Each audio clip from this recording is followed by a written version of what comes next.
শেষ হইয়াও হইল না শেষ। মুশফিকের শততম টেস্টের প্রথম দিনের বিবরণ হয়তো এক বাক্যে এটিই। আয়ারল্যান্ডের বিপক্ষে হোম অফ ক্রিকেটে মুশফিক ক্রিজে ছিলেন মোট 4 ঘন্টা 11 মিনিট। দিনটা শেষ হলো অনেক যদি কিন্তু আর একটু আক্ষেপের সুরে। আক্ষেপটা 1 রানের, অপেক্ষাটা 1 রাতের। মুশফিক এখন অবধি নার্ভাস 90s-এ আউট হয়েছেন 4 বার। সব শেষ হয়েছিলেন চট্টগ্রামে 2021 সালে পাকিস্তানের বিপক্ষে 91 রানে। নতুন দিনটায় আক্ষেপ বাড়াবেন নাকি লিখবেন আরেক মহাকাব্য?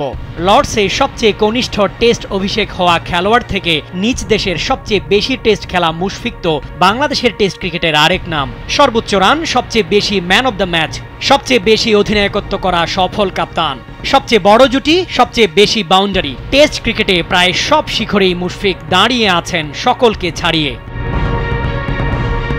রাত পেরিয়ে সকালে সেঞ্চুরি করলে নিজেকে নিয়ে যাবেন অনন্য এক উচ্চতায়। শততম টেস্টে এখন অবধি সেঞ্চুরি করতে পেরেছেন 11 জন।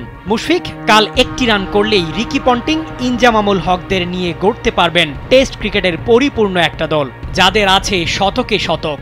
আর সেঞ্চুরি যদি নিতে পারেন ডাবলে, তাহলে সংখ্যাটা নেমে আসবে মাত্র 3 জনে। সেখানে শুধুই থাকবে মুশি, রুট আর ওয়ার্নারের নাম। অনেক অপেক্ষা, প্রতীক্ষা আর সম্ভাবনা নিয়ে দিনটা শেষ করলেন মুশি। ঘরের মাঠে শততম টেস্টে নেমে দর্শকদের ভালোবাসায় সিক্ত মুশি পারবেন কি সব সম্ভাবনায় টিক মার্ক দিতে, যেমনটি তিনি দিয়েছেন গোটা ক্যারিয়ার জুড়েই।